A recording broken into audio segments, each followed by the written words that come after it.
guys, we have landed at Gusti Ngurah International Airport, Bali. For your safety, please remain. Welcome back to another sketchbook tour. Now this time I'm going to run through my latest sketchbook, which is a travel sketchbook, and why you shouldn't expect your travel sketchbook to look anything like this. Once again, the digital version of this sketchbook will be available in the links down below. It contains high resolution scans of all the artwork in this sketchbook, every page of it. So if you want to get a more detailed look at the artwork in this book, well, that would be a really good place to start. So this is the Midori's Traveler's Notebook with the sketchbook insert that I'm using here. And this was kind of my setup for the 2 months that I was traveling. And right off the bat, that's why you kind of shouldn't expect your travel sketchbook to look anything like this, because I was traveling for 2 months, and that's a really long time to be traveling, and also a really long time to have to fill your sketchbook. So this sketchbook refill, sketch paper refill by Midori, has 24 sheets of paper, so that's 48 pages. And for 2 months, as you can see from the cover, I was away in Bali, which is an island in Indonesia. So basically I was just there for kind of work and travel at the same time. I was working while I was there. So these are sketches I did at the airport while waiting for my gate. And here is when the start of our travels begin. So let's talk about the setup and what I brought with me on my travels first of all. This is highly unusual for a travel sketchbook in the sense that it's kind of a maximalist way to travel and draw.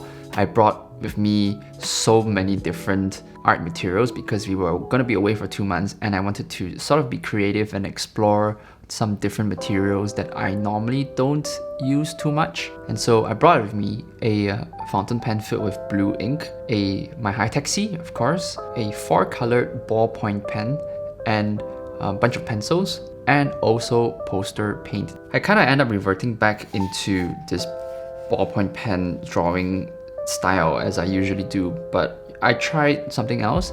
So this is my first try at poster paints, which is not something that I usually do a lot of. And here is a shot from my view of the plane when I was landing. And when we got to our the place that we were staying at, there were so many bees that it was really interesting because it was really close to nature. So I started drawing these bees, which are tropical carpenter bees. They were everywhere, even when we were having breakfast outside or just chilling. They would be buzzing around a lot, which is kind of scary because they're kind of big, but that's what you get for being close to nature. Here's like a nice little thank you card I got from West Studio for working with them. So here's just some mech doodles. I wanted to learn how to draw helicopters and just studies from, I think this is from Ghost in the Shell. And here are just some poster paint practices. This one is based on a reference photo I found online, and this one isn't. I tried using this pink color underpainting before I went in with the usual colors, and it turned out pretty okay. I quite like the way that it looks. So here is another spread with more mech style. So this is what they call a barong in Indonesia. It's like a folklore creature that features a lot or appears a lot in their classical or traditional architecture. So places like temples and shrines, you see this creature a lot carved into the walls. And so while I was there, I was like taking so many reference photos of these carvings, and I thought maybe why not put my little spin on it and then make it like a mech style. And here's just a poster paint practice piece. Poster color is really famous for being used in anime backgrounds. So backgrounds you see from Studio Ghibli, and basically any anime background that wasn't digital was usually painted in poster paint because it's cheap, it's easy, it's fast. And yeah, basically the medium is really suitable for that kind of work. Here is the entrance tickets and I guess my wristband for this rice paddy place that we went to. It was really pretty. We got to eat lunch there up in the mountains. It was really lovely. Here is just like a portrait drawing. I brought pencils with me, so we thought why not try and use it at least once. So here's the one and only time I took these pencils and actually used them. It's not really my thing, but it was fun to try it out. And here are some cats poses from actually when we were staying at the Airbnb. There was a cat there. It belonged to the neighbor. His name is Kimmy. I mean, the cat's name is Kimmy, not the neighbor. But yeah, it was just, he came over and hung out with us, and he just kept hanging around because he wanted food. So I just drew life studies of him. Here you go, get out! The fuck? Here is a view of one of our expeditions out when we went climbing. So we went climbing outside at Mount Batur, which is one of the active volcanoes in Bali. And across from us was this really beautiful view of the mountain range, and also this village which was like a farm village, and they were planting, I think it was onions or garlic or something here. And so I took a picture of it because it was really beautiful. It was picturesque, almost like a Ghibli painting. And so I basically just had to paint. I had to paint it. It was way too nice. And here are just more vehicle sketches.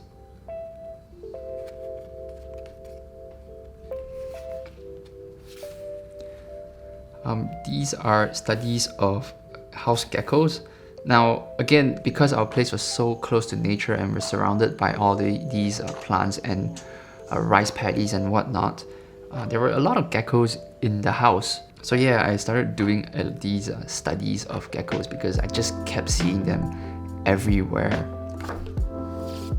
Here is some thumbnails I did because I was, we were looking at temples, we were exploring so many of these traditional architecture from the island, so I wanted to do a little piece that is sort of inspired by that. So I took a lot of photo scans actually of the area, and also took a lot of pictures to use as textures and also photo reference. And I just built my own library of wall textures and architecture to create this final piece. And of course, I wanted to make it my own thing, so of course it has to be cyberpunk in it.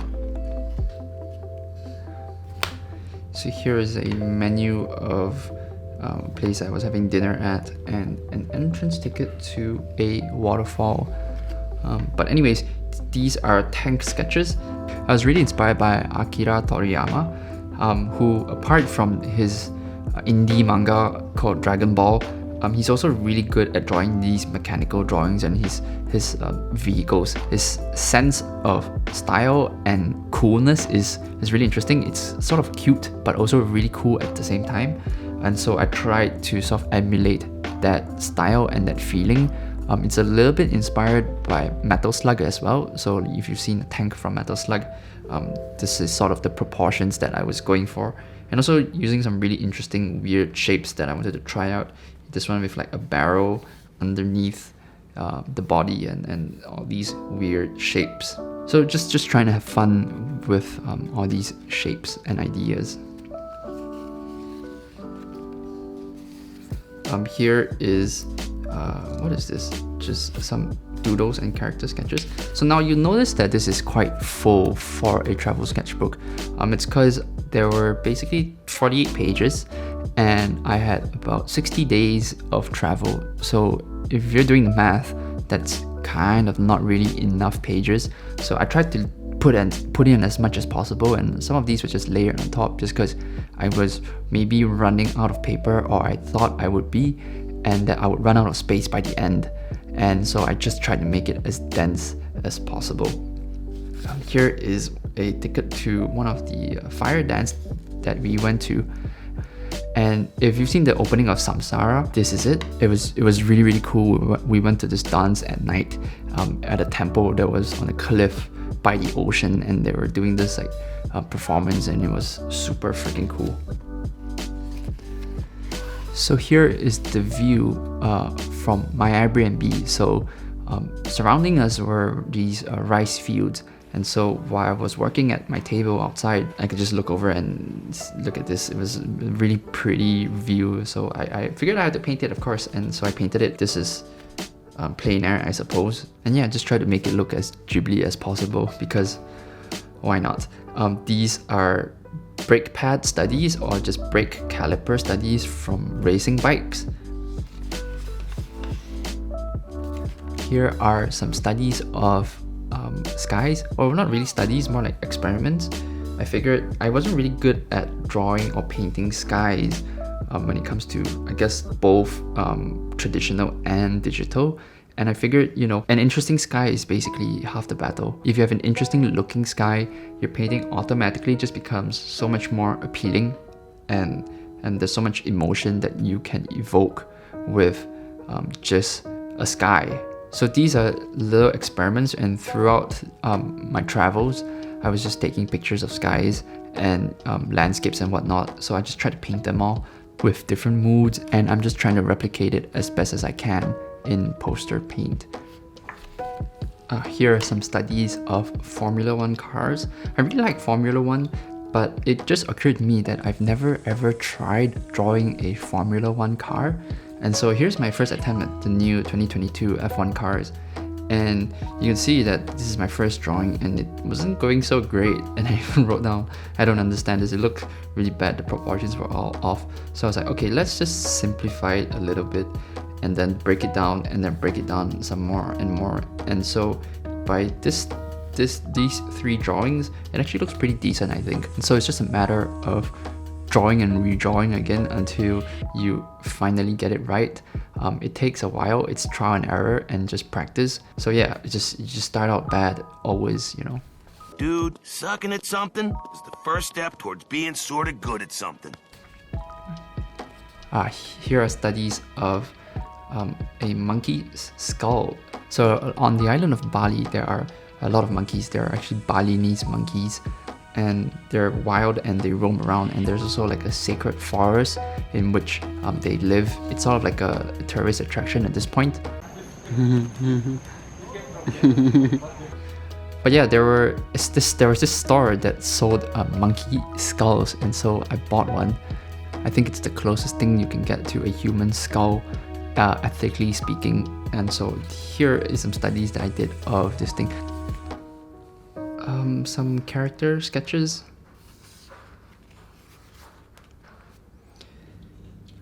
That's also just a doodle. I think this is by the end of the trip. I was getting a little bit, not burnt out, but just a little bit tired of just sketching every day.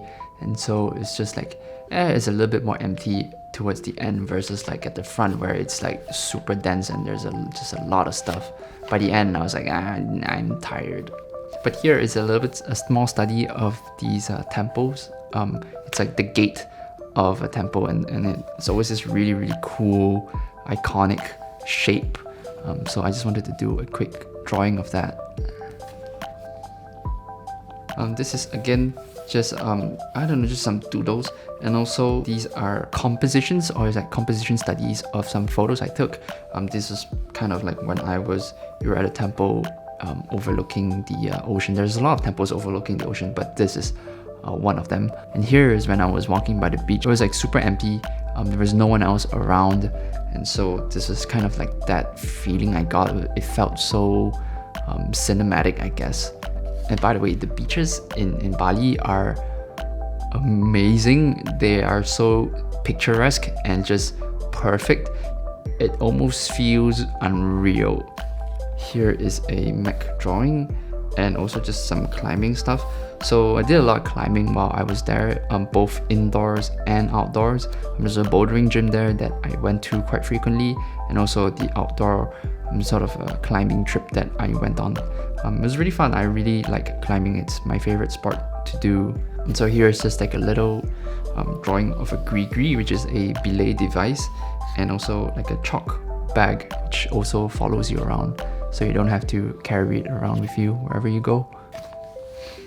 And this is the last page of the sketchbook, and what better way to end it than with a mech drawing, as always. Yeah, so I guess for this book, it's kind of unrealistic to expect anybody's travel sketchbook to look like this, especially when you're traveling. You don't really want to be drawing all the time. You kind of just want to travel and look at stuff, and you don't really have the energy and or time to draw this way. So don't be mistaken or don't mislead yourself into thinking that, oh, if I'm going to go travel, I'm going to make a sketchbook like this. This took a concerted effort, and also I wasn't traveling every day. Like I said, I was working during the weekdays, so I had a lot of time on my hands to actually sit down at a table and draw. So that is it for the travel sketchbook. If you guys are interested in learning more about this traveler's notebook system by Midori, let me know in the comments down below, because I can make that into a separate video, and I do have some thoughts about it that might be worth talking about. Thank you for watching, and I hope you have a good day.